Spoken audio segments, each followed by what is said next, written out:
ask Kim to talk about if I'm elected president. Okay. I'm going to ask Kim to talk about it when after the second public comment.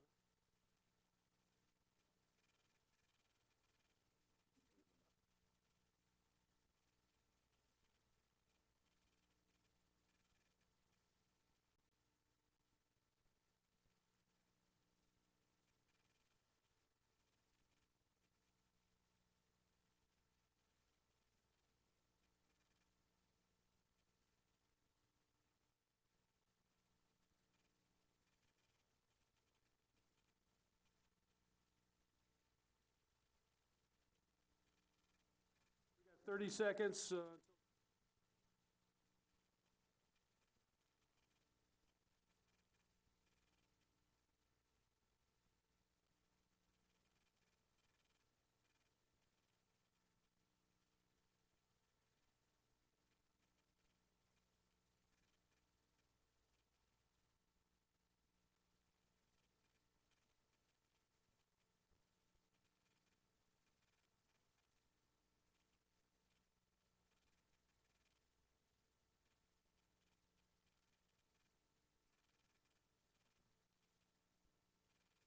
President, I'm going to call the meeting of the Grand Traverse County Parks and Recreation Commission for October to order.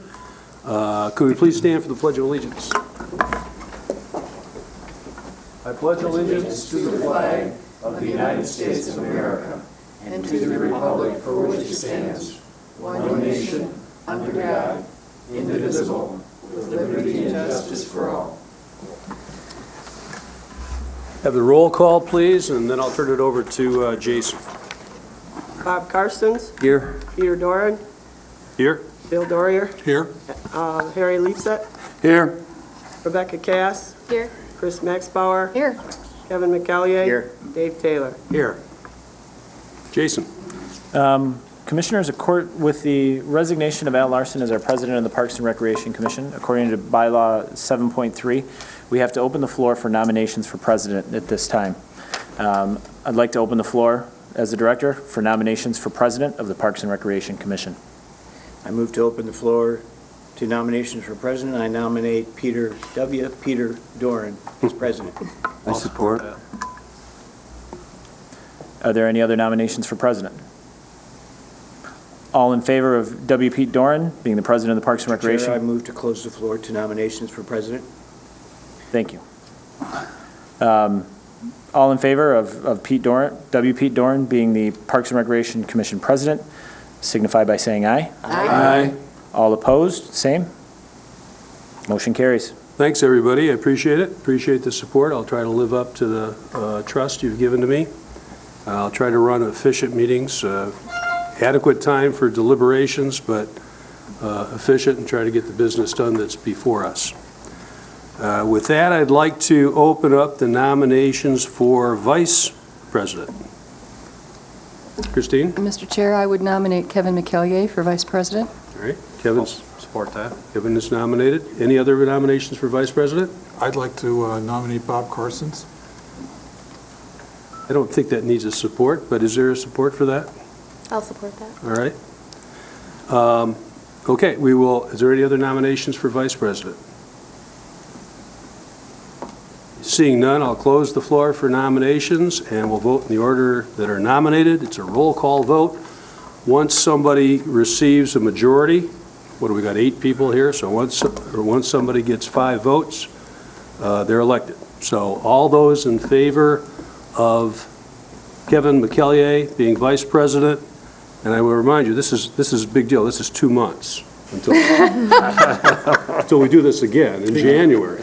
So until the next election, would you please, upon the announcement of your name, please say yay or nay. I will. And Marilyn, do you want to conduct that? Sure. Dave Taylor. Yes. Kevin. Yes. Chris Maxbauer. Yes. Rebecca Cass. No. Harry Leipsight. Yes. Bill Dorier. No. Peter Doran. Yes. Kevin? Bob Karstens. Oh, Already got Well, 5. you already have 5, don't you? Got 5. You said the minute you got 5, that would end it. Pretty much. So I don't have to vote. Don't have to vote. All right, Kevin, you are the president, or the vice president, and Thank you for that vote of confidence, and I would hope to exceed your expectations for the next 2 months. that means you're not, that means you're no longer the secretary. I see. Is there anybody here who would like to be, or would you like to open up the two questions. Would you like to open up the nominations for secretary at this time, or wait till the next meeting? And is anybody interested in becoming the secretary for at least the next couple of months? Do you want to vote on it tonight? I'll do it for 2 months. Okay, You know, it's basically reviewing the minutes. all right. Can I vote? And we've agreed to abbreviated minutes, so it shouldn't be too difficult. Mr. Chair, I open the floor to nominations for secretary. Kevin, could you move to amend, it's not on the agenda, so could you move to amend the agenda for the nomination and election of a secretary? Yes, sir. Is there support? Mr. Chair, I move to amend the agenda for nominations of secretary. Thank you. Is there support? I'll support.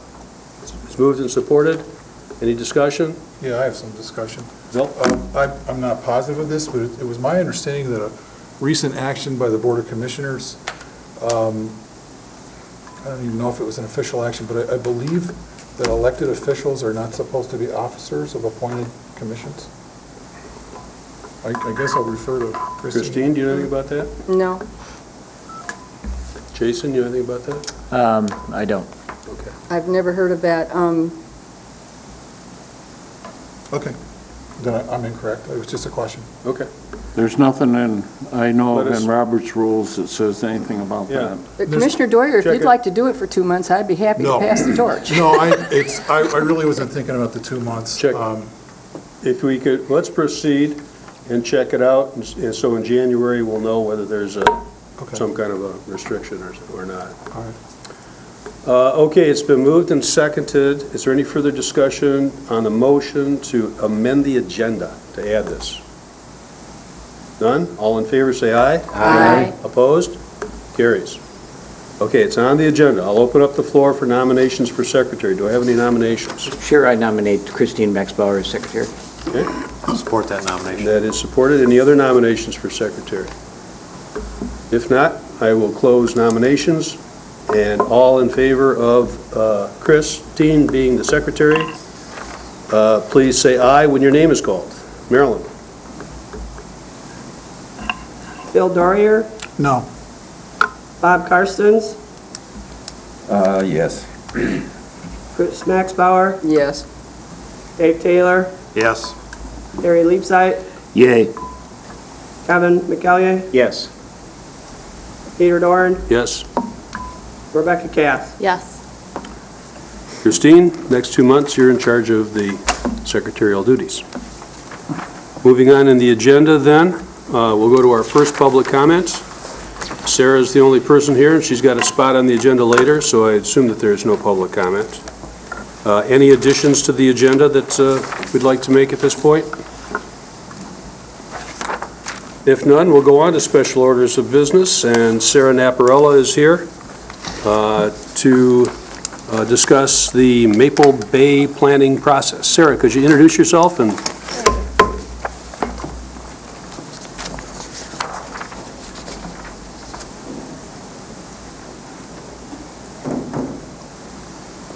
All right, thank you for having me. My name is Sarah Naparella. I work for the Grand Traverse Regional Land Conservancy. I've been there over 5 years and worked in various capacities, from our stewardship group to fundraising. Currently, I'm our Director of Human Resources as well as Special Project Manager. We wear lots of hats at nonprofits.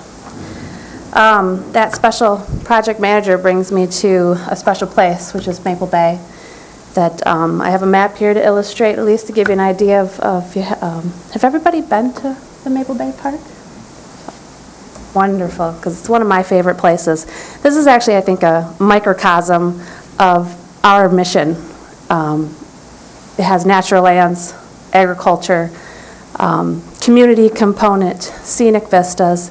It's also a microcosm of how we work with government partners, the county, the state, because we added land to the Etobicoke State area during this acquisition back in 2001, 2003. I think it took several years. Bob knows this well.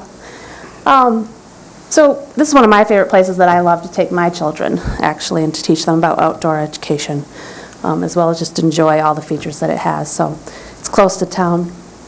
Anyways, what I'm here to talk to you about today is an 18-month planning process that the Conservancy's undertaking. I'll pass this up. Right.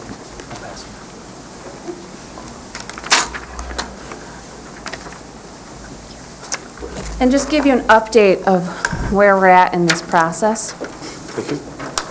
I'll wait for y'all to get a copy. I've also had the pleasure and privilege to have some conversations with Jason to let him know what's coming up, and look forward to continuing working with Jason through this process.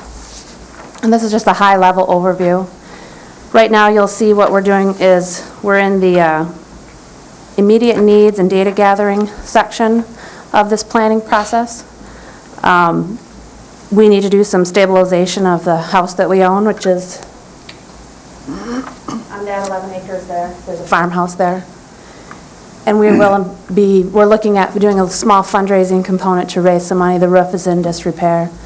The chimney, there's some tree trimming that needs to be done to help save the roof. We will make an investment in that homestead. Our board has made a decision to keep that home. And sir, that's owned by the Conservancy? That's owned by the Conservancy. This That's right. process is, let me clarify, this process is what we're talking about is for the Conservancy-owned property. But we do have to take into consideration the neighbor. As a user to this property, the user doesn't think about, or wildlife or invasive species for that fact, doesn't think about who the ownership is with it, whether it's the Conservancy, county, or state area. You have to consider the neighboring properties before people make a partnership investment in the 11 acres that we own. So we have to take into consideration all the land uses and understand of what's possible at the full 400 acres. So, but your plan is for the Conservancy property, taking into consideration the That's county correct. property adjacent to it? That is correct. And the property you're talking about is all the area in gray? Yep, the area in gray, probably more focused on the west side of 31, which is where the farmhouse and the barn is, as well as access. So we're looking at stabilizing the house, and by spring of next year, these are draft timelines, but we hope to be successful there. We're also in the data gathering phase. Anytime we do a management plan for any of our properties, we have to know what are our knowns before we can make decisions. So we have all that information in lots of different files that are this thick, because that project was incredible. And we're pulling it all together in something that we'll be able to share with the public as we move into that process. So we're in that data gather phase for the 11 acres, the condition of the homes, condition of the property. We're actually going to be also adding a component to this one, management plan, that also looks at the cultural history and community, because this is our stakeholder list that I've already written out is over, hundreds of people love Maple Bay. So we'll be having a community element to what's known. I also want to be sensitive to past brainstorming sessions. When I tell people I'm in charge of a process to make some decisions about what we're going to do with the 11 acres and the homestead there, I sometimes see some sour faces. And I'm sensitive that there's been past visioning sessions about this property. But we feel like now's the right time for us to move forward. There's a lot of wonderful things happening in that corridor. The farmland protection programs have been successful. Lots of good stuff happening all the way down to Acme. So we just feel like it's the right time to move forward. So we'll gather our data, and that includes the master plan for Maple Bay will be an appendix, and we have that final plan, and we're a part of that process. So we'll have that as well to at least let people know that that is available, and there were some decisions made around what's possible on the county property. We'll develop criteria for our 11 acres of what we think, what are our goals, what are the grant parameters, because there are some parameters around the things that can be done, what makes sense because of the restrictions on the neighboring properties.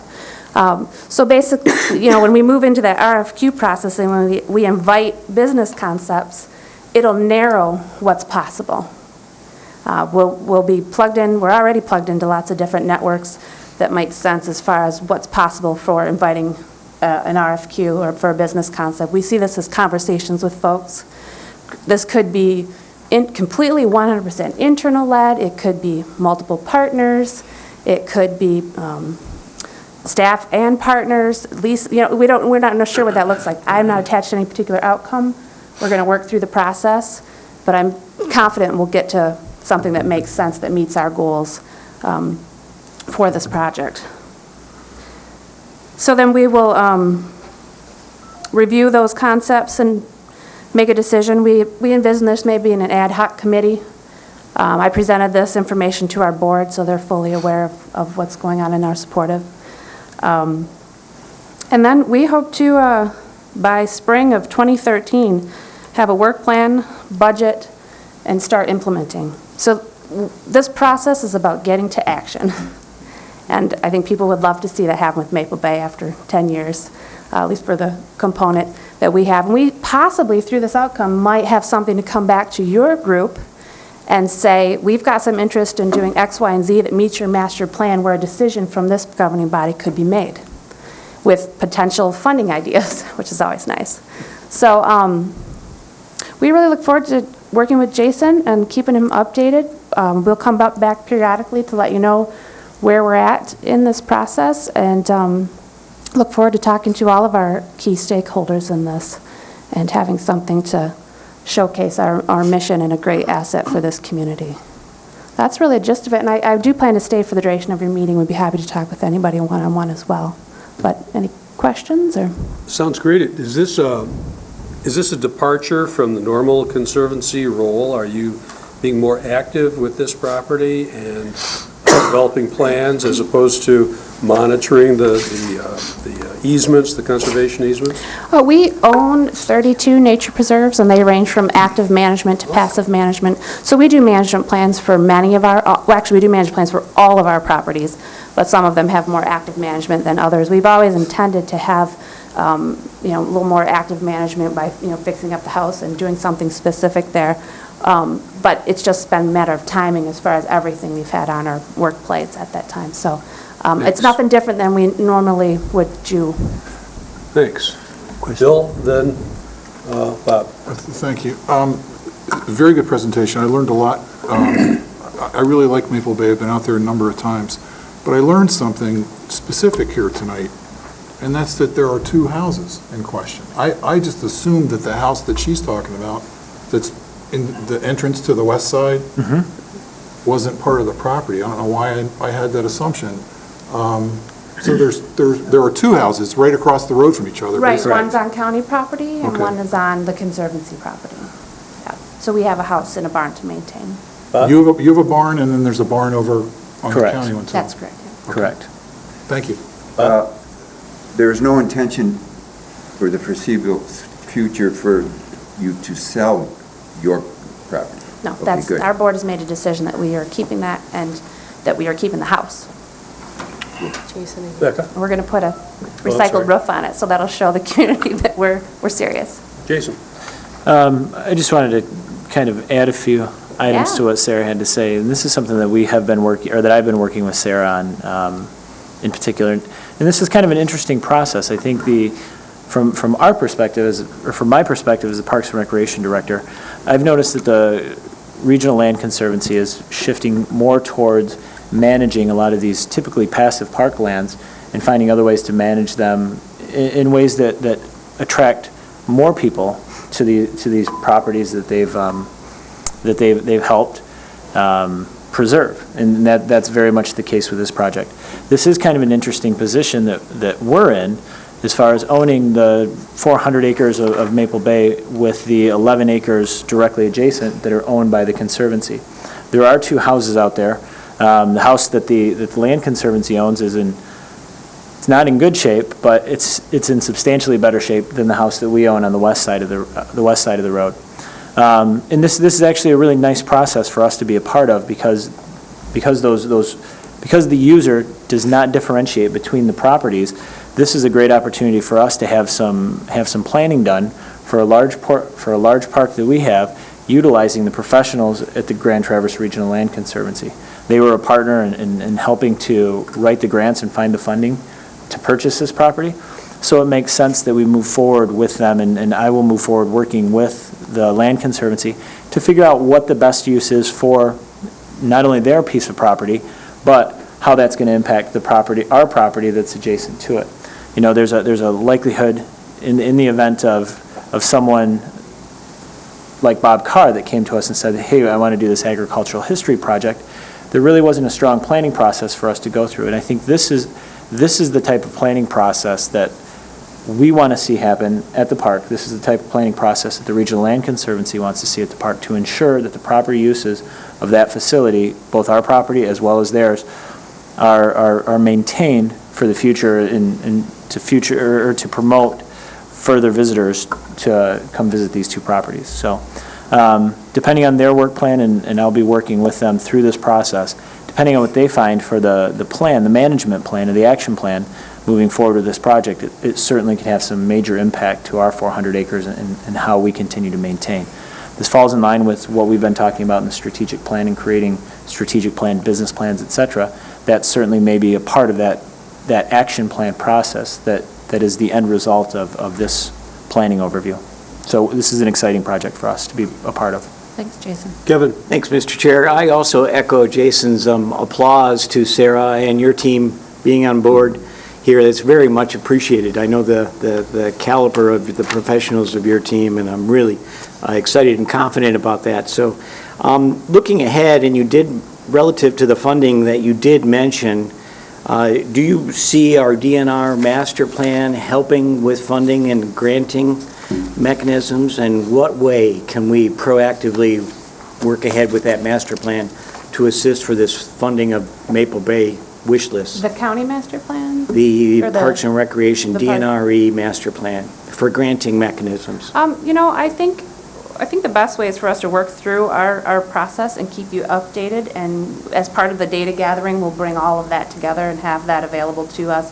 But I think we're just going to make sure whatever we implement makes sense for our goals, our mission, what, you know, fits well and complements the county and state land. So I think that criteria phase will also help define that a little bit more too, as far as those potential outcomes. So I'm not sure. I just think it's probably another piece of information, especially where we're at in that process right now. Maybe I didn't make it clear. I just want to try another stab at it again. Should we be parallel working with our DNRE master plan so that we can hit the ground running with granting mechanisms, or wait until you bring us the data? As far as funding goes, Yeah. I guess I'd have to take a look and see Okay. where you're at in your process. I'm not where you're at in your process, so Okay. that, if there's funding involved, that would be always a good Yeah, thing. yes. So if there's, you know, additional information that I'm maybe not aware of, then, you know, that would make sense Okay. to Thank you. think about that, so maybe we should talk.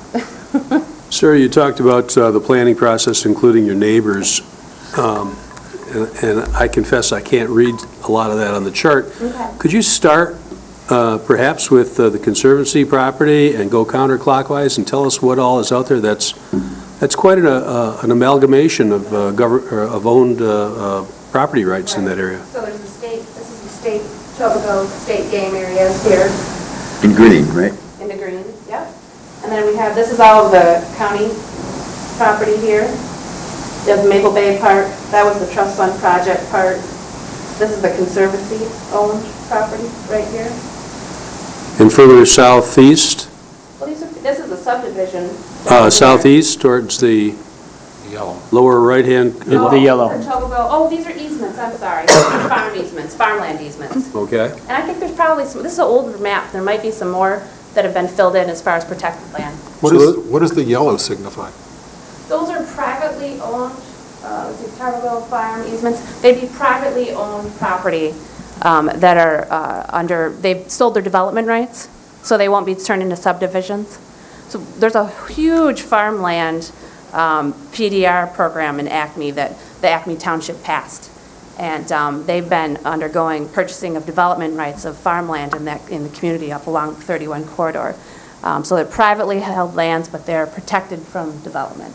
So that's a PDR reservation. What's next to it? What does that say? Whitewater Township? What is that owned by Whitewater Township? I've not been there, but I'm assuming so, yes. Okay, you're talking about the lower pink one? I think Yeah. so, the white, Okay, that's in yeah, Whitewater that was Township. saved by the Conservancy and then turned over Two. with conservation easements on it to Whitewater Township. Okay, so that's publicly owned land? Yeah, it's an incredible wildlife corridor that It we is. have So, there. and the purpose of that was primarily for,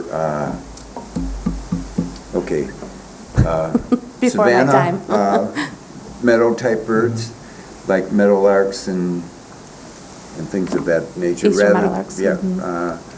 Is that accessible through any hiking trails? Oh, yes. Well, there aren't any trails on it, but there is a place, there was a place for parking on the south side of Angel Road.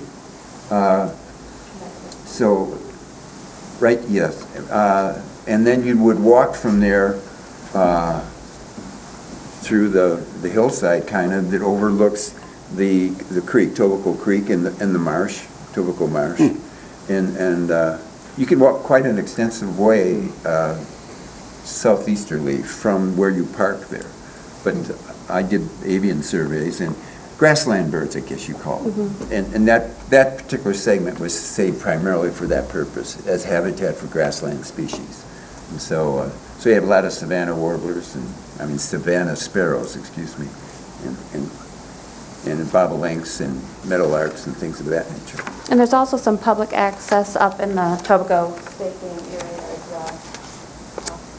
Great, it's now on my list Trails. to Good places explore. to go. Any other questions or comments I- regarding Sarah's? I'm sorry, Becca?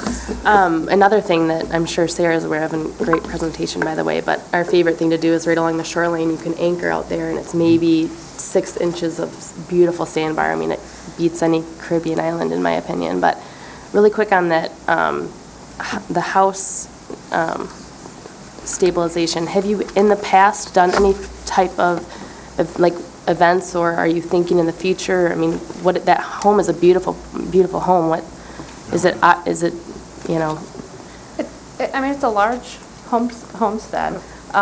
We've had events outdoors, like annual preservation celebrations, but as far as an outcome of what that planning concept will look like, we have to go through the process. so if you walked in, it would be almost kind of like a haunted house right now? Is it Oh, pretty? no, it's not dilapidated? in that terrible of disrepair, and it's, but it's definitely not someplace we're letting people in right now. Conservancy staff did live there for a while, didn't they? Yep, we had them renting it, just to, presence is always good as far as vandalism. That's what threw me off. Yeah, okay. I saw yep. cars there and figured it was something. Yeah, like, Okay. but several years ago, no one's lived in the house for like, I'm gonna say 2 or 3 years. So it's not, there's just, the roof needs to be replaced, the chimney, we've got some leakage. That's the big thing right now that we Right. need to make sure, to preserve the house from going plummeting even more, so. Yeah. But it's a big home. I have one last question. I've been told by Commissioner Larry Fleece that there is a cow tunnel beneath 31 from the east side to the west side and Yeah. vice versa. Is that true? That is true, and I was just reviewing the county master plan, and it has a nice picture in there and talks a little bit about it, so yeah, it's No. there. Whereabouts is it? Jason, have you been out there to see it? It's I've not seen it. about, Bob's probably walked a lot of this property. There's a barn there's a red barn on the east side, right across from, right opposite the White House on the east side. Right. And it's a little bit Up a little around the bit curve. north of that barn, and a little bit farther, it's, yeah. Right where it starts curving. About You'll 6 see if feet you go high. out there and you're looking for the cow tunnel, it's basically at the lowest, it's the lowest point of where the wetlands come together. If the road weren't there, where the wetlands would come together. There's a low spot there. There's a small marker on the side of the highway designating that it's there for snowplows. But yeah, it's about it's a not quite 6-foot clearance through the tunnel, and you can actually walk through it depending on the season. I wouldn't walk through it Spring. today. Not spring. A couple weeks ago, it may have been worthwhile, so. Well, that's interesting. There is a way to get from one side of the road to the other without crossing Yeah. the surface. Well, thanks very much, Sarah. We're really looking forward to it. Appreciate it, and I'm sure commissioners may have questions after the meeting, but thank you very much for that informative presentation. Thank you. Next matter on the agenda is the consent calendar. As you know, anybody can ask for anything to be removed from the consent calendar, and that'll be done without question. But if it's on the consent calendar, there's a single motion that will approve that. On the consent calendar today, we have the 2011 budget report, the Budget/Finance Committee minutes and final report, performance measures report, the Rules Committee updates, there are no communications, and our per diem reports, and our minutes of September 15, 2011. Does anybody want anything taken off the consent calendar? Item 2. Item 2 is the Budget Finance Committee report, and we'll take that and move that down to H. Anything else? Can I get a motion to approve the consent calendar with that change? So moved. Support. Scalia, supported by Max Bauer. All in favor, say aye. Aye. Opposed? Carries. Okay, Bill, we got the Budget Finance Committee report, which just was removed. Want to discuss that? Yeah, that committee, kind of went out of business and then was revived at the last minute. But this, I can't find the report, I'm sorry. Page 7 and 8. Okay. There's a couple of reasons why. The minutes and the report are all one agenda item. I'm going to specifically talk about the report.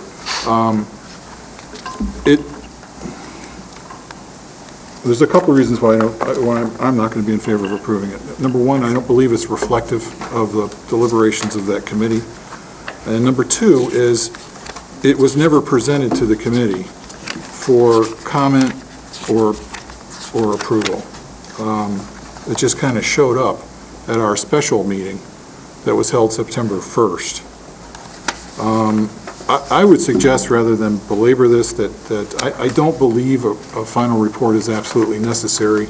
I think maybe we'd be better off to move on and just approve the minutes and not approve this.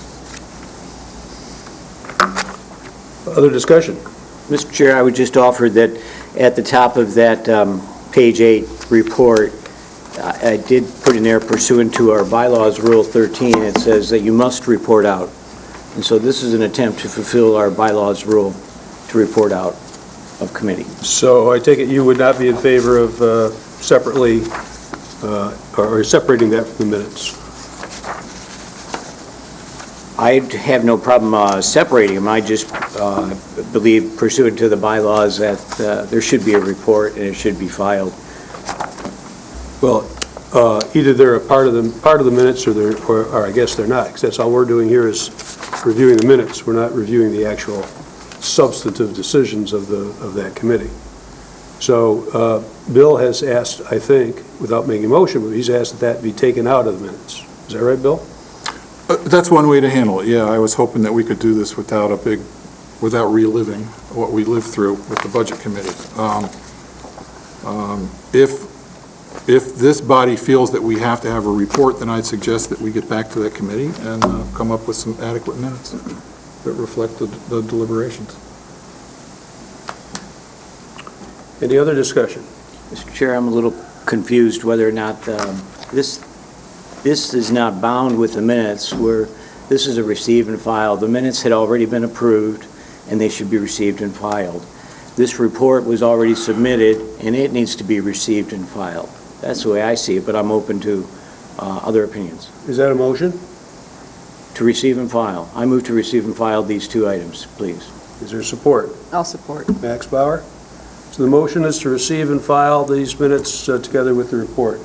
Bill, you want to comment more on that? Or Harry, you had your hand up, I'm sorry. Well, all I'm going to say is that I thought it was that with the Budget Committee was going to be over and everything else. And according to our bylaws, as I've read them, that says that the last final act they had, they would submit a final report. And that's the process that I'm seeing here. And for that to happen, otherwise you'll have to retain the committee until at such time as that that that report is filed and sent to the commission as whole. Thank you. Christine? Yeah, that's all this is receive and file, and I honestly, the commission voted unanimously to disband the committee, and I really don't, I'm not in favor of resurrecting it just to argue about it, receive and file. Further discussion? Motion is to receive and file these 2 pages, 7 and 8, the minutes together with the report. All in favor, say aye. Aye. Opposed? I'm opposed. Motion carries with 1 opposition. The next item on the agenda is the director's report. Jason? I'm not, there's no need for me to touch on every single thing in here. Some items that I'd like to highlight. Our user agreements, as reported to you last month at the September commission meeting, Bob has not completed the user agreements. He has suggested he'll have them in November. He and I have met about this. We've essentially put together an outline for our user agreements. He's wrapping up, filling in the legalese, I suppose. And he said he will have those to us to approve in November for our November meeting. So just an update. Next item is the American Legion evaluation. So included in your packet, page 22, is the report that we received from American Legion regarding the end of their 2011 baseball season. Going through the agreement or drafting the agreement and going back and forth between the committee of this commission and the committee put together by the American Legion, a lot of language was discussed back and forth, and one of the things that was distilled down to one of the things that was distilled quite a bit was how this survey and how the evaluations were going to be reported to the Parks and Recreation Commission, or to me, as the director. And what the American Legion gave to us certainly fulfills that obligation. So I wanted to bring that up to the Parks and Recreation Commission. The next item, agricultural history opinion from Bob Cooney. As you know, Bob Carr visited our commission and gave a presentation in regards to having Maple Bay become an agricultural history farm and museum. Bob Carr was also busy talking with the Grand Traverse Regional Land Conservancy, and we created a committee to further discuss the agricultural history project. After reviewing several hundred pages of documents from our grant sources, the DNR Trust Fund, the Coastal Management Program Grant, North American Wetland Conservation Act Grant, the Grand Traverse Regional Land Conservancy, and the U.S. Department of Agricultural Wetland Reserve Program, it's evident based on it was evident to me that the agricultural history project is not necessarily a project that's an appropriate use according to the funding sources for this property. I sent a letter to Bob Carr outlining that, and that letter is included in your packet, page 23, 24, 25. Bob Carr responded with an email saying, "Great, when can we start?" for lack of to paraphrase, when can we start? And that was about the time that Al had stepped down as our president. In the position I'm in, I took this to our vice president, now President Doran, and he suggested that we get the opinion of Bob Cooney from our prosecuting attorney's office. Included in your packet, page 26, Bob Cooney goes on to state it's his opinion that the proposed museum and farm operation is inconsistent with the original grant proposals. Therefore, I would recommend, or it's my suggestion, that we not move forward with this project out at Maple Bay. We are in a process that Sarah just told you about. They're starting a process with planning that would help clarify future endeavors that may be proposed to this board out at Maple Bay. And I don't want to say that was one of the reasons. It kind of came together at a reasonable time for the Regional Land Conservancy to say we need to do some planning at this property. So in the future, I don't know that it'll be necessary for people to come propose to this commission, because we'll hope to have a further action plan done through the Regional Land Conservancy at that I property. think what I'd like to do, maybe let Jason go through his whole report, and then I'll open it up for questions on item 1, item 2, item 3. And then the final thing that I have for the commission is the community collaboration committee. It was my intent to have information for this meeting, but when you work with a 38-person committee, sometimes your wishes don't get heard. So our committee will be meeting next week, and we'll have some results that I'll be able to share with this commission in November. So that's all I have for my report at this time. Okay, I'll open it up for commission comments or questions regarding the first item on his report, which is the strategic task list. Any comments or concerns there? I would Kevin? just offer a brief comment. I don't mean to be critical, but it appears there needs to be some updating. I don't want to micromanage, and it appears to be a little negative in its tone. Just some updating. I don't see any, the challenges on the left side of the page. I think that the last couple items there are a little negative in tone. This is being picky, I guess would be the word. Trends and opportunities, the last one. I've got a question mark. Information in expired DNR plan is accurate and up to date, but yet it's not up to date. So I would just ask that you kind of look at these when you have some time. And then under challenges, the ability to prioritize projects from the Parks and Rec Commission, that's a challenge. I thought we already prioritized our. So again, I'm just asking you, if you find a moment to look at these. So you're not talking about the substance, but rather the form of how these matters are stated, Kevin? Yeah, some of the challenges, trends, and opportunities, and then following up on unresolved issues. There's no longer any reports to the RMA or BOC, so I think it's just time to update this document. I was going to wait and see for you to say that we've got a strategic plan meeting coming up, and it would get updated at that time. Becca? I just have to say, I disagree with you on the challenges about ability to prioritize projects. I think that is a big challenge, and I think it's something that, in my opinion, is very important to keep and focus on what are our priorities, what is our reason for being on this commission. I think maybe, Kevin, if you want to suggest some additional wording to Jason, I'm sure he's open to consider it as long as it's accurate. Thank you, Mr. Chair. That's micromanaging, but I respect the feedback. Maybe I misinterpret prioritizing. I thought we did have a consensus on prioritization, so it was my interpretation. I appreciate that feedback. Any other discussion on the strategic plan implementation? I just didn't understand his disagreement with the statement, information in expired DNR plan is accurate and up to date. Would you explain again what about that was not acceptable to you?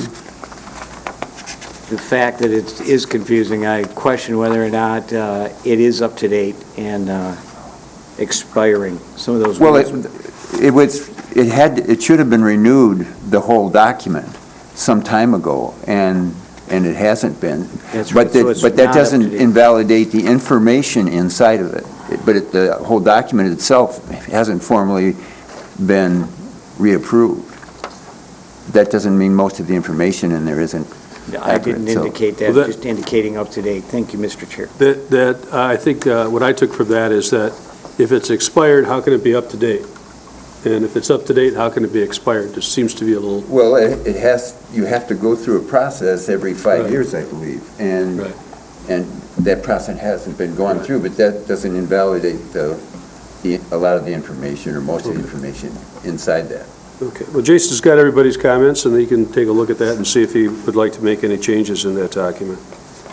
Any questions or comments on the user agreements? American Legion evaluations. I have a couple.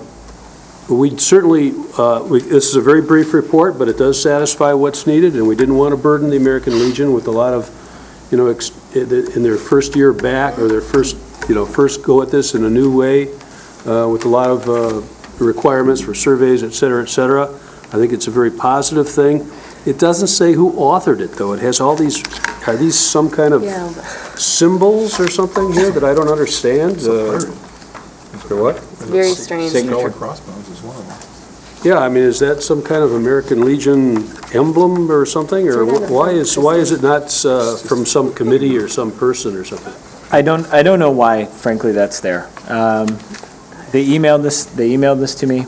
It almost looks like a mistake, like a, It's possible. I know that when I received it from Neil Horning, who is the program director through the American Legion, and the email that I received from him indicated that it was from him. Why it shows that as a signature, I have no idea. It does look like a mistake, like somebody had the wrong font. I think Yeah. it's on the Wingdings font, is what it looks like.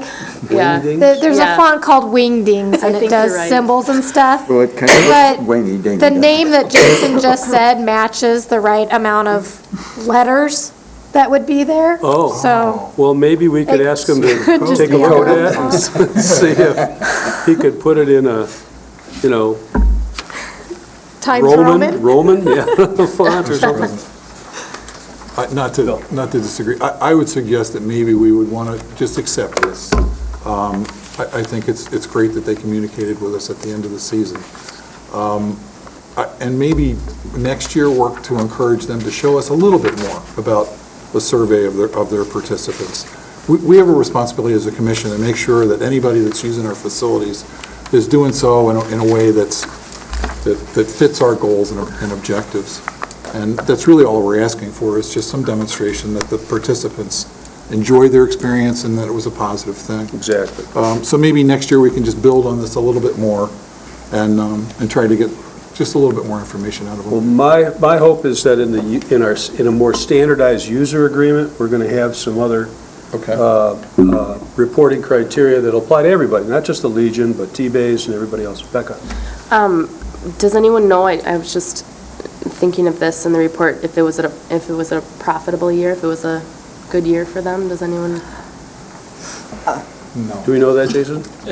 They didn't give any indication. They're not required, and we've Yeah. not probably asked for any monetary information regarding the operation. I think we can assume that it was a good year in that they didn't really have any costs from our end.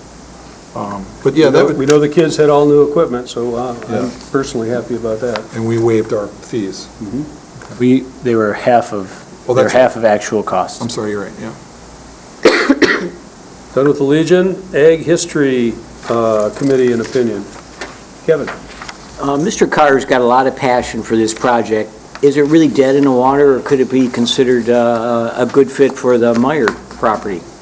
I've asked Bob Carr if he wanted to evaluate the Meyer property. I told him I'd be happy to take him out there, and he very adamantly stated he has no interest in doing this at the Meyer property. And interestingly enough, there is another farm within 10 miles. It's called the Samuels, Right. maybe you can help, Samuels Family Farm. Yeah. And they do some demonstration agriculture as well as demonstration blacksmithing. I did let Bob Carr know that may be a reasonable option for him to pursue. So Is that off of Skikemau Point Road, I think? I believe so. Yeah. Well, if, in light of Bob Cooney's opinion and these developments, I would like to cancel the Agricultural History Committee and get it off of our books.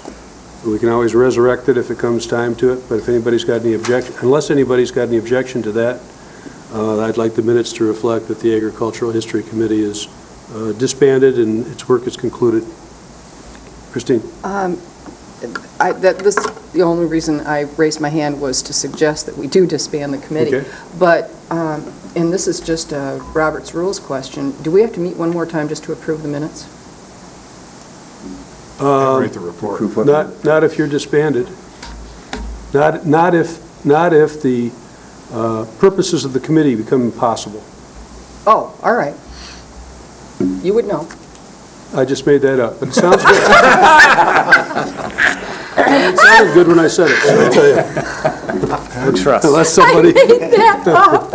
I think we have to I meet don't one more think, I don't think it would and be just a approve good the minutes. good We- use of everybody's time to meet to just to I approve the mean, minutes. we could just, those of us on the committee could meet like at our, just before our next regular board meeting for 5 minutes and say, we approve the minutes and we're done. I'm just, Anybody want to have that committee meet once again? I don't really want to, but Well, if we're Mr. all Cooney here, has can't always we said that we had approve to do them that. here? No, it Well, has to it's be just the posted. committee's. Oh, I Posted see. as a That's- special I meeting. think the committee approves its own minutes, Bob. You know, we don't approve their minutes, we just receive and Correct. file as we did with the finance committee. I like the rule on disbanding. That's a good one. Christine, can you live with that? I'm fine with it, I don't. Thanks. All right, we'll go on to the bylaw change. Ooh, this is big. And this is a change to our roll call really to conform with the procedure that the county uses, and that's to do it randomly, so we don't know whose name's coming up next. The president always comes up last, I guess, in that process. And it was introduced the last meeting, and Bob Cooney has drafted it up in a proper form. You have that in your packets. Anybody have any questions or concerns regarding that, or are we ready for a motion to amend the bylaws? Motion. Becca? Oh, I had just motioned it. Motion to amend the bylaws by Becca Cass. Support. Support by Kevin McCellier. Discussion? All in favor? This is a roll call vote, so Marilyn, would you take the roll call randomly? It's not been approved yet. That's not. Just do it. Any way you want to. We've already started that process. Rebecca Cass? Cool. Yay. I know, you made the motion. It's fine. And Kevin, of course, you made the motion. You Yes. seconded. Harry Leapsight, Yay. Dave Taylor, Yay. Chris Baxbauer. Yes. Bob Karstens. Yes. Bill Dorier. Yes. And Peter Doran. Yes. Motion carries. Bylaws are amended. Could you redo the whole bylaws, Marilyn, and email a copy to everybody? There was also that agenda order bylaw that was changed, which I think you might have sent to everybody, but I can't find it. Okay. So. And by the way, if you could also do an updated membership list, and if anybody wants to update their contact information, get it to Marilyn. So we've got 8 members out of 10 right now. We're 2 shy, and hopefully county board is working on that. The next item is the Twin Lakes closing policy. Jason? I added this is part of the agenda packet because the commission asked last month for more information. They had questions for the director. I guess I'm interested in what questions you may have, or how you want to proceed with this, since it was discussed last week, or last month. Were my there specific You weren't questions? here, and Right. that's why we, Just basically, your absence, I think, was, to some of us, a concern in adopting a policy of this nature without you having your 2 cents into it. So now we've got your more than 2 cents and a very nice, clear report here. Any questions to Jason regarding this? Harry? Well, the only thing in the closing policy, I noticed in the master set of rules when we earlier had the Rules Committee meeting, there was one of the rules in there, we would do nothing to obstruct or block or do anything like that. And if we go to a closing policy, I think we should go back and revisit that rule and make sure that we are in compliance, because as it's set right now, if we say, well, we're going to close it, and then we have this other rule over there which says no, there is a conflict. So that's my recommendation, that it gets looped through the Rules Committee, let them figure out how that's going to be addressed, and bring it on back, and we can take a vote on it. And you're suggesting a somewhat broader approach as to when can parks be closed? What are the rules regarding the total closure of the park to the public? Right, well, we had some other areas, I remember in the discussion on the Rules Committee, and there was some other unique cases that was being presented. I just think that they need to be aired and looked at, and then we decide as a whole what we really want to take and do about it. Okay. Do you have a problem with enacting this policy at this time? You want to wait, or do you want to, and then go back and look at that rule? I think it's a good policy myself. I think it's a good policy, but I'd like to go back and look at that, because right now, what I see is the conflict between what the rule says and what we are saying here. I don't know what the end result would be of that, if we had that, but which rule does it conflict with? the one about no person shall block or I can't even remember the right rule. I don't have it in front of me, but it talked about no person should block access, walkway, or anything in what doing. And when we close down a whole park, we're effectively blocking some people from going into that area. So I really wanted to do was just change that rule just enough so that we could take and go ahead and if we wanted to shut down a park or an area or something, we could do it without Is that blockage like so that emergency people and police can't get in? Or is because the rule, the blockage, I think they're talking about is just a sign on the board that's on, it's not blocking the road. It's just telling people that the public cannot be allowed.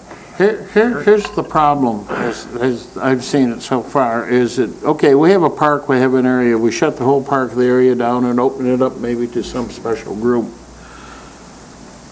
We've done that for years. Yeah, I know we've done this. It's been a matter of course. And the only thing is that we had one of the rules in the master set of rules that we reviewed about a year ago. And it talked in there that nobody would take and block and do that. And yet we as a commission, as a group or something was blocking or saying you couldn't do that. And all I wanted to do was just clean that language up to be where we wanted it. Other commissioners want to comment on this? Christine? Yeah, I'm probably going to be in the minority here, but hey, that's happened before and probably will happen again. I honestly believe that we're closing Twin Lakes just because we've always done it. Now, that's not to say Jason's intentions aren't the very best, because you know, the idea to put up a, protect children, who's going to disagree with that? I don't know anybody that's going to disagree with that.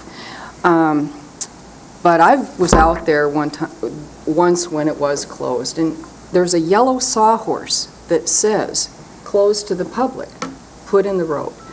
And really, all you're doing is you're keeping out law-abiding citizens. And that's not, I just believe, we don't close the Civic Center when we have day camp there, and we have day campers there all summer. Mr. Cooney's conversation when he was here last month, with Mr. Seeger, was clearly different than Jason's. And, the state law says that the campers must be supervised, not quarantined. We get, 8 weeks of good summer every year, and we're closing a park to, and you'll pardon me, quite a few members of my district in Garfield 5, as well as it's probably the most heavily used park in Long Lake Township. And it's more than just 4 acres. And so I'm opposed to this policy, but if the board feels otherwise, they do. But I'm going to try this. I'm going to make a motion. I'm going to make a motion that we not close Twin Lakes Park when we have campers. Mr. Chair, I support for discussion. All right, there's a motion on the floor to not close Twin Lakes when it's rented for the camper groups, and last year, for clarification, that was 12 days. Mm-hmm. Okay, discussion on the motion. Becca? I asked this question last meeting, and you were gone, so I wanted to ask you this with all of us, but with the 12 groups, you mentioned it's 12 days. 12 days. That is rented out. How would those that rent it out feel about the public coming in? Because obviously that's a big revenue source for Twin Lakes, but it would be good to know those user groups if they even have a problem. Because if they don't have a problem, I agree with you. But if they do, and then to lose 50% of that income coming in, it could be devastating. So it would be a good question to ask all of those user groups, how do they feel about it being open to the public? Mm-hmm. I would agree. It would be good to ask them. We haven't done that. It's something that I look at this as there are two reasons that I put together this policy. One is simply to ensure safety of the kids, because there's not a good way, considering how the 5 busiest acres of Twin Lakes is set up, there's not a good way to segregate kids at the beach versus any other park users. And that makes it a challenge. It makes it a challenge to guarantee the safety of the kids without closing the park. The other item is the question of exclusivity. If someone rents a baseball field from us, they expect to be able to be the only 8 people or 20 people or however many is in their group to utilize that baseball field. The groups that rent the camp from us, they're renting the dorm, the pavilion, they're renting the lodge from us. Those are the 3 facilities that we rent at the park, and I don't know why we would treat their exclusive use any different. We're talking, the number of closures per year is 3% for these groups. Of those 12 days that it's closed, 8 of them, the park's opened at night. The busiest nights, or the busiest time of the day in the summer is typically in the early evening when the park is opened back up anyway.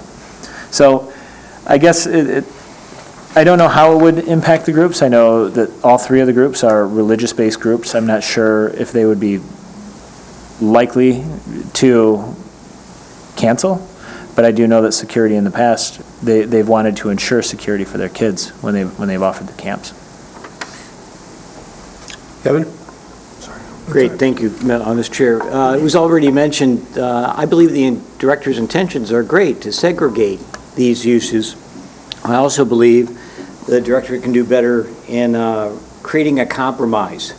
And you bring up the analogy of renting a ball diamond but not closing down the whole civic center to everyone based on that one ball diamond. So how can we rent out specific facilities in Twin Lake Park without shutting down the whole acreage to all taxpaying citizens? So perhaps a compromise or recommendation that the camps may dedicate one of their staff to monitor, supervise, deflect, how you say segregation, and or I think we were floating around the idea that we have rangers at the Civic Center, and perhaps we could determine those costs, and those rangers could be transported to Twin Lakes to provide that segregation you require without closing the parks to all the public. Bill? I think this is 2 competing uses for our park, is what we're talking about. I don't buy the exclusivity argument. Look at the soccer fields out at Keystone. I mean, they're exclusively dedicated to the people that use them. And same with the ice rink at the Civic Center. That's just, you can't just go in there and open skate when it's rented out to GTHA. I also think that we're here kind of making decisions without any facts. The inverse of would the camps object to having the thing open, the inverse would be how many actual complaints have we had about closing this park over the years that you've been here? Has anybody actually called and said, why is that park closed? We've had I've been here for almost 5 years, we've had maybe 5 or 6 complaints. Okay. Maybe 2 or 3 of those were actual people being proactive, calling to complain about it. Typically, when we've gotten those complaints, they've been people that have, we've been talking about parks or some other issue, and they're like, oh, by the way, I tried to go to Twin Lakes last night, Yeah. and the camp was closed. So the number of people that actually seek out our department to complain about this is minimal. Well, then I guess we're back to, do we want to impact these groups that are trying to rent the place in favor of the public, or do we want to open this up to the public and impact those groups? So, I don't know. I think it's a good policy, and I'm in favor of it. Harry? Well, out there at Twin Lakes, we're talking about maybe a 5-acre block or area or things right near the entrance. And on the back side, there's other roads, other ways coming in there that I know about, the people locally or whatever walk around and things like that. And if we close the park exclusively for some group there, how do we take and control those people on the back side, though they're nowhere near the occupants on the front? So I guess that's why I'm looking at the policy side of this thing, because all I want to do is just clean the language up so it works for everybody. And I'm still having trouble in one sense of, yep, we say, no, we can't do it, and on the other sense, that we want to do it, and then to serve a unique group or a unique block of people. I mean, I see all sides to the argument, and I see elements that I like in every one of these arguments, but some of it is just a conflict, and I want to resolve the conflict. Yeah, Bob? It's just, I would suggest, or presume even, that when you close down the park and people aren't allowed to enter it from Long Lake Road, that if they want to walk the trails, they go and park on that other side and walk the trail, because you can walk the trails without interfering with anything, actually without even getting close to the cabins. And I would imagine a lot of people do that. So anyway, I think that basically I agree with your policy, but... You see what we have here is the traditional, happy, recreational dilemma. We have an asset that people want to use. That's a very, very good thing. We have different groups whose interests, in this case, quite slightly, I think. I have to take this. You're going to miss my speech. We can wait, let's just wait. Stony face silence. But there's different, this is a traditional thing that, you're the road commissions, every drain commissioner, the county commission, everybody's faced with this. It's the allocation of scarce resources.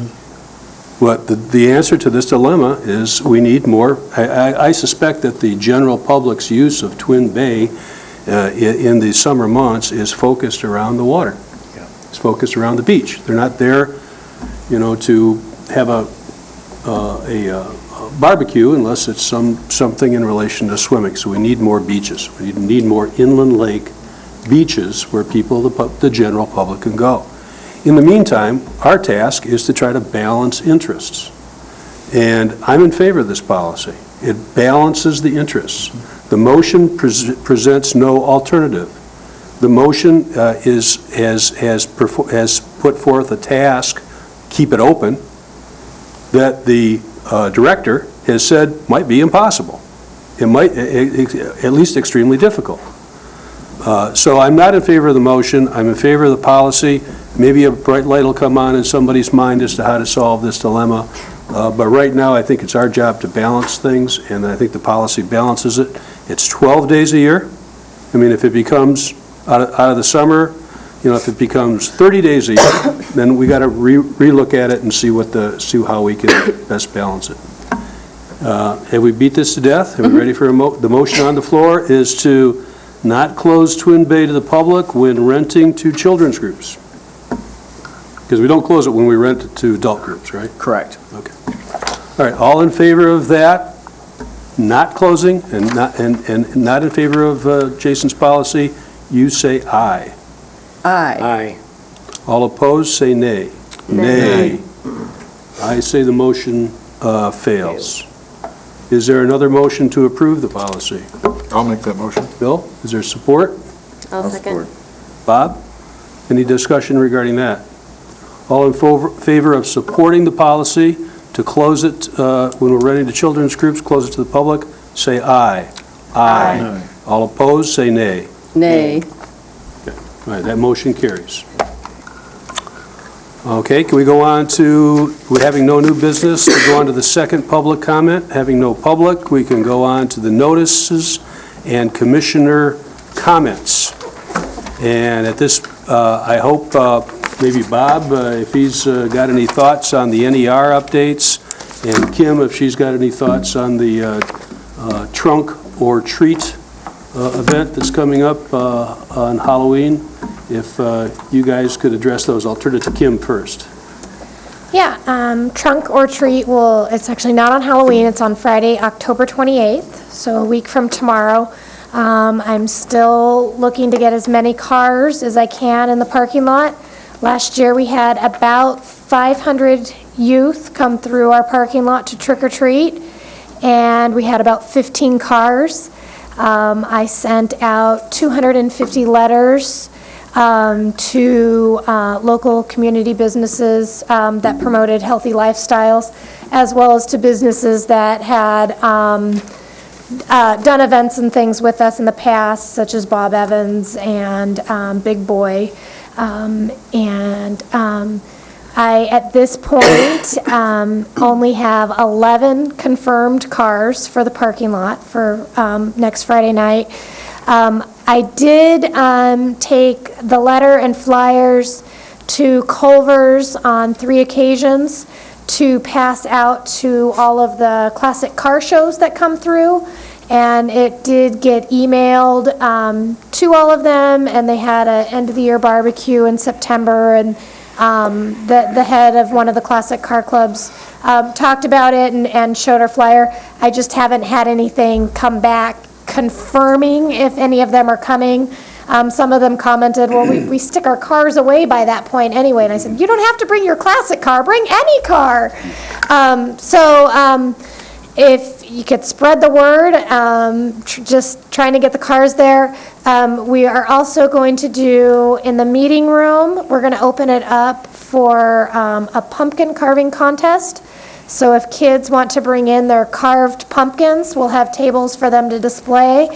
And we have received, actually just on my way here, I stopped at Jimmy John's, and Josh, the owner, gave me 4 $25 gift cards to Jimmy John's, as well as 10 free sub passes.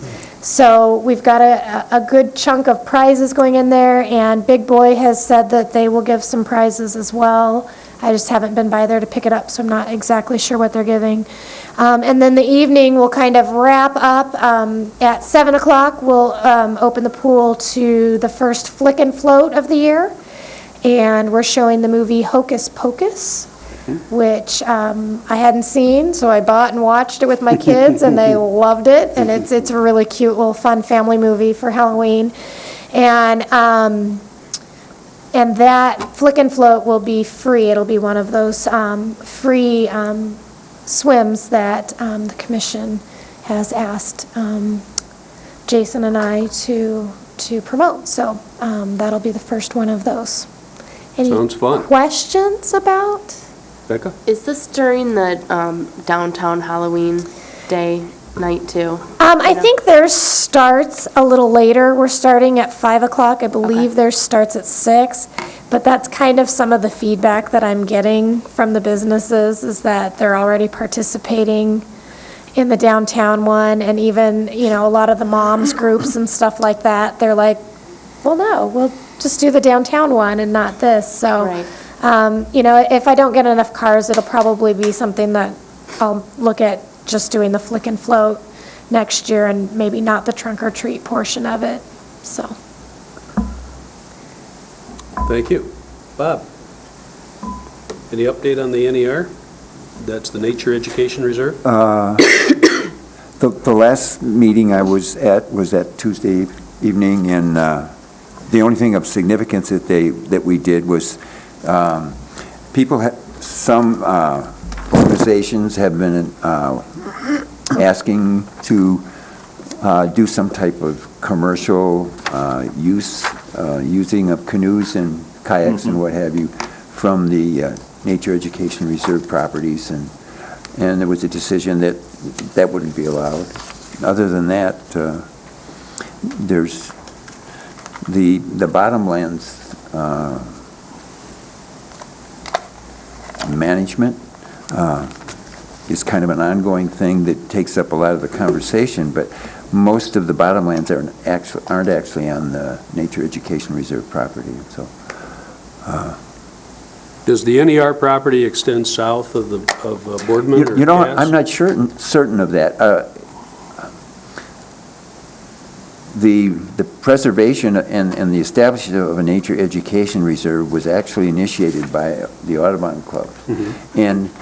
And when we used to celebrate that idea, we used to do it at a pavilion that was located at the south end of the bus garage. And that's... It's still there. Right, but the pavilion is, but most of the activities that the Nature Education Reserve conducts are south of the present building. However, they've had the Fox Den Trail. They're in the process of rebuilding it, and it's my impression that that goes in a southerly direction from the dam there, but it's much wider. When you used to go on that board trail, and it was really precarious in the wintertime, it wouldn't take much for you to slip off and to be in, break through the ice and what have you. And so now you'll be able to navigate that with no difficulty at all. And so that's a new thing. So I'm not sure what the southernmost boundary of that preserve is. I'll have to find that out. For the public, that's all county-owned property. Right. Starting from the township-owned property south, which is just south of the YMCA, which is the former YMCA property. But then that's all county, and then the NER operates that for the county by contract, or the Soil Conservation Service operates that for the county. And then the NER is the overseeing group, the advisory or governing group that sets policy for that area. Is that right? Yes, the northerly boundary, isn't that somewhere like halfway between the Y, or the former Y, or? Well, the Garfield Township bought a lot of bought the Y property. I think they rent the building back to them. Right, but there's considerable property that they preserved in connection with it. Yes, So absolutely. It's 40 acres. 40? Right. So it's rather extensive. Yeah, it's a beautiful piece of property. Right. Any other commissioner comments? Commissioner Okay. Baxbar. I just wanted to let everybody know that Wednesday, October 26th, from 2 to 6 p.m. at the Civic Center, the Commission on Aging is going to have their strategic plan, their planning process. And I just wanted to invite Jason, if he's got time that afternoon, and as well as anybody else from the Parks Board to attend that. And the reason I suggest that is the Commission on Aging has a ton of programs. You know, they've got... Recreational? Yes, a ton of recreational programs. And, you know, if there's an opportunity to work together, you know, maybe a Parks Commissioner or two in attendance, and it's open to the public. I just would love to see anybody interested in attending. It's October 26th at what time? At October 26th, from 2 to 6 p.m. at the Civic Center. And the other thing I wanted to mention was the Scholarship Committee. At the last few Scholarship Committee meetings that we've had, really all we've done is print flyers and get them to the schools. And so I'm at the point, and I haven't talked to Kim about this, I'm at the point now where, do we really need a Scholarship Committee? I mean, you know, TCAPS's new flyer policy, you can't distribute things out anyway. Really? Yeah. Well, All right, well, maybe we should, I'll just schedule a meeting and we'll talk. Do all of our committees come up for review in January? In other words, do we make all new reappointments? Any reappointments, yes. So if you think, or your committee has a meeting between then, and you think we shouldn't have a committee, let's modify or get rid of the committee. That's it, thank you. Okay, well, good job, everyone. Could I get a motion to adjourn if there's no more comments? So moved. Support. Aye. Leibsight and McCallier, all in favor say aye. Aye. We're adjourned.